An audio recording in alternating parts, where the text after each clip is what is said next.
সমাজ আছে, মুসলিম তো, আরে ভাই কালিমা পড়ছে, লা ইলাহা ইল্লাল্লাহ বলছে, তাকে আপনি কেন এইভাবে চার্জ করেন?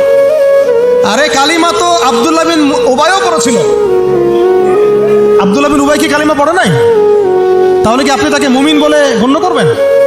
মনে রাখবেন একটা কথা, যাকে তাকে কোনো ক্ষুদ্র বিষয়ে কাফেরও যেমন বলা যাবে না, আবার যাকে তাকে মুসলমানও বলা যাবে না। এটা বুঝতে হবে আমাদেরকে, ঈমান ভঙ্গের কারণগুলো আমাদেরকে শিখতে হবে। যে যাকে তাকে যেমন আমরা কাফের তাকফির করবো না, ঠিক একইভাবে যাকে তাকে মুসলমান, পাক্কা মুসলমানও বলা যাবে না। আল্লাহ পাক আমাদেরকে বোঝার তৌফিক দান করেন। ঠিক এইভাবেই উমর রাদিয়াল্লাহু আনহু একদিন ফজরের নামাজে দাঁড়িয়ে কিরাত করছেন, পিছনে এক দাস, এই ফাইরুজ আবু লুলু, একেবারে ধারালো ছুরি দিয়ে উমর রাদিয়াল্লাহু আনহুকে 2-3টা আঘাত করলো। উমর রাদিয়াল্লাহু আনহু শহীদ হলেন। এগুলো মহাকাব্য রচিত হয়েছে, কারণ ইসলামের বীর সিংহদেরকে কেউ আসলে সামন থেকে মারতে পারে নাই। কথা বুঝতে পারছেন?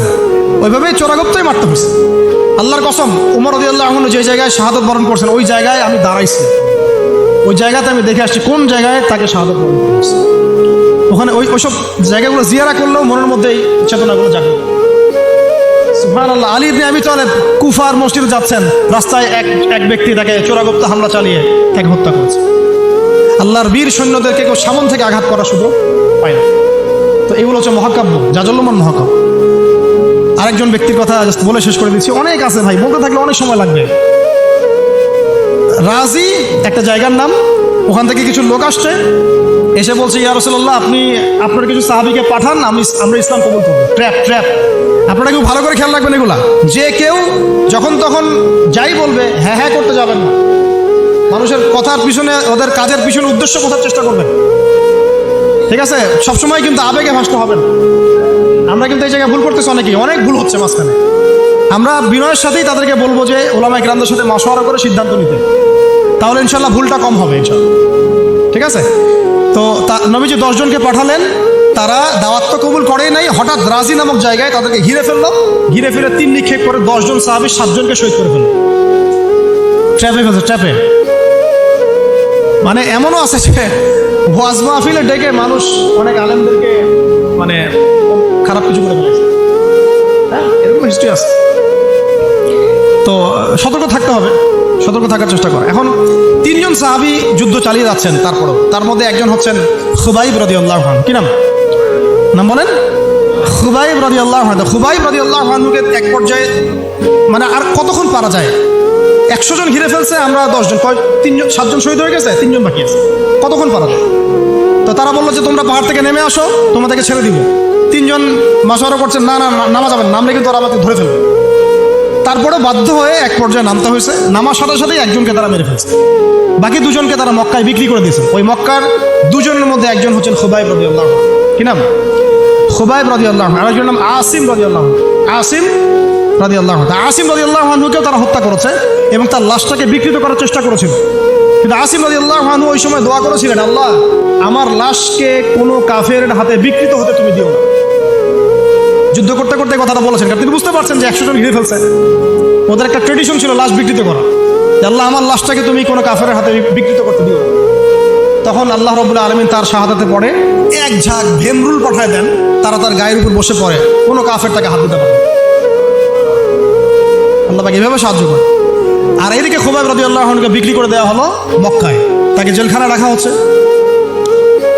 তো খুবাইব রাদিয়াল্লাহু আনহু জেলখানায় বসে আছেন, এটা একটু শুনেন আপনারা। জেলখানায় বসে আছেন, তার খুরের কাজের প্রয়োজন হয়েছে। ছেলেদের প্রয়োজন হয় না?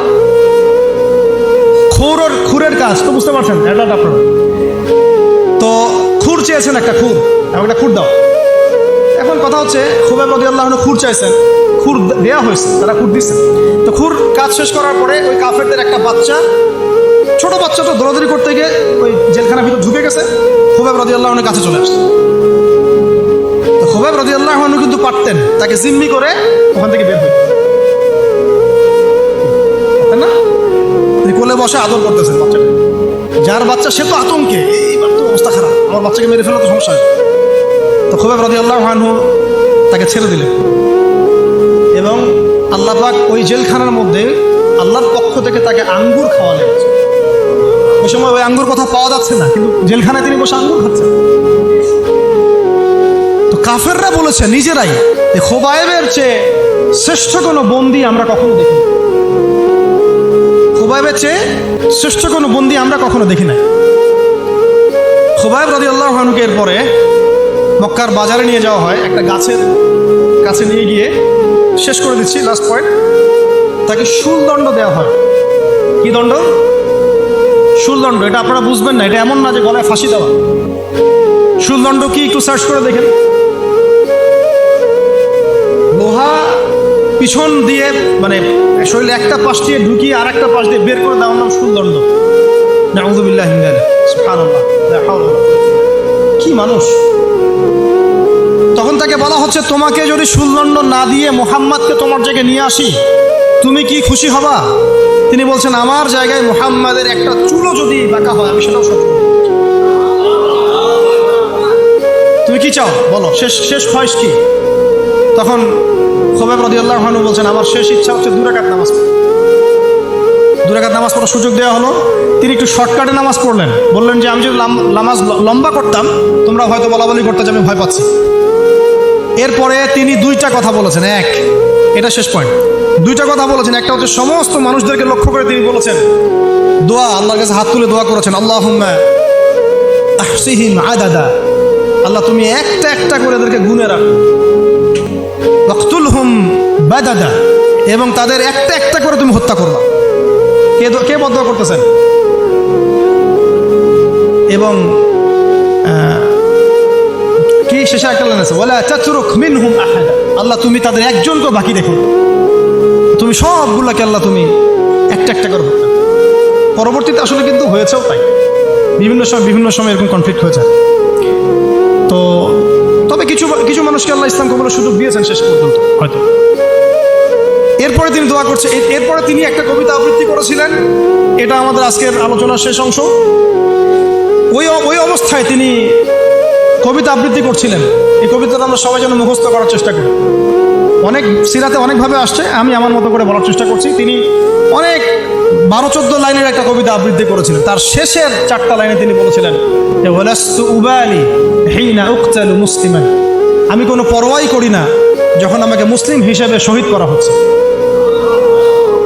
ওয়ালাস্তু উবালি হিনা উকতালু মুসলিমান আলা আই জামবিন কানা লিল্লাহি মাসরাই, আমাকে যেদিকেই পাশ ফিরিয়ে হত্যা করা হোক না কেন সেই পাশটা আল্লাহর জন্যই। ওয়াযালিকাল ইলাহ ওয়া ইয়াশা, তিনি এমন একজন ইলাহ যিনি চাইলে ইউবারিক আলা ফি কুল্লি শিলউইন মুমাজ্জা, তিনি আমার প্রত্যেকটা হাড়ে রক্তে মাংসে বরকত দিতে পারেন। এরপর তাকে শহীদ করা হয়। তো প্রিয় ভাইয়েরা, অনেক আলোচনা হলো, করতে থাকলে সারা রাত চলে যাবে, একদিনে তো সব বলা যাবে না। তো ইনশাআল্লাহ আমরা প্রতি মাসে যদি একটা করে সেশন করতে পারি ইনশাআল্লাহ তাহলে আমার জন্য অনেক খুশি। আজকে আমরা যে বিষয়টার দিকে ফোকাস করার চেষ্টা করলাম যে মহাকাব্য রচনা করতে হবে আল্লাহর জন্য। মহাকাব্য শুধু আমরা এবারই প্রথম রচনা করি নাই, আমাদের এই বাপদাদা পূর্বপুরুষ একদম সলফে সালেহিনের যুগ থেকে শুরু করে চিরায়ত এই যে 1400 বছর ইতিহাস, বহু যুদ্ধ হয়েছে, বহু বিপ্লব, বহু সংগ্রাম, বহু গণঅভ্যুত্থান। কিন্তু যে অভ্যুত্থানগুলোর উদ্দেশ্য ছিল শুধু দুনিয়া, সেই অভ্যুত্থানগুলো কখনো দীর্ঘস্থায়ী হয় নাই। যে অভ্যুত্থানগুলোর উদ্দেশ্য ছিল, বিপ্লবগুলোর উদ্দেশ্য ছিল শুধুমাত্র দুনিয়ার স্বার্থ হাসিল করা, সেগুলো পশ্চিমকালেও পরকালে কোনো আজর পাবে না। আর যে বিপ্লব, যে গণ অভ্যুত্থানগুলো শুধুমাত্র আল্লাহকে রাজি খুশি করার জন্যে, আল্লাহর দ্বীনের জন্যে, তার নবীর জন্যে, ইসলাম প্রতিষ্ঠার জন্য কায়েম করা হয়েছে, সংগঠিত হয়েছে, শুধুমাত্র সেগুলোই দুনিয়াতেও সফল হয়েছে, পরকালও সফল হবে ইনশাআল্লাহ। এবং আমাদের এই ভাইদের ত্যাগগুলোকে আমরা যেন বিফলে যেতে না দেই। এই নতুন বাংলাদেশে তাদের যে মহাকাব্য, এগুলোকে যেন আমরা স্মরণ করে রাখি। এবং এই স্মরণীয় করে রাখতে হলে আমাদেরকে এই মানুষগুলোর মতো মহাকাব্য রচনা করতে হবে। আল্লাহ পাক আমাদের সবাইকে কথাগুলো বোঝার তৌফিক দান করে। তো মাঝখানে একটা কথা বলতে আমি ভুলে গিয়েছিলাম, এখন মনে পড়লো, বলে দেই, নাহলে বড় ভুল। ওই যে মিদআমের কথাটা আপনাদেরকে বললাম যে বাইতুল মাল থেকে কি চুরি করছে। হ্যাঁ, আপনারা যারা গণভবন থেকে এত কিছু নিয়ে আসছেন এখন বুঝেন কি করবেন। এটা তো বাইতুল মাল হয় নাই ভাই, ওটা কি বাইতুল মাল? এখন এই রাষ্ট্রের কি কোনো আমির আছে যে এটাকে বন্টন করে দিচ্ছে আপনাদের মধ্যে? তা তো করে নাই। তাহলে ফ্রিজ ট্রিজ, মাছ মাংস, ডিম দুধ কলা যে নিয়ে আসলেন, এটার কি হবে এখন? যাক, এটা আল্লাহ পাক যেন মাফ করে দেন, দোয়া করি। আল্লাহ রাব্বুল আলামিন আমাদের সবাইকে নবী সাল্লাল্লাহু আলাইহি ওয়াসাল্লামের সিরাত পড়ার তৌফিক দান করে, সিরাতের আলোকে দিন বোঝার তৌফিক দান করে। সেই দিন নিজে পালন করব, নিজের পরিবারে কায়েম করব, সেই ইলম অনুযায়ী আমল করব।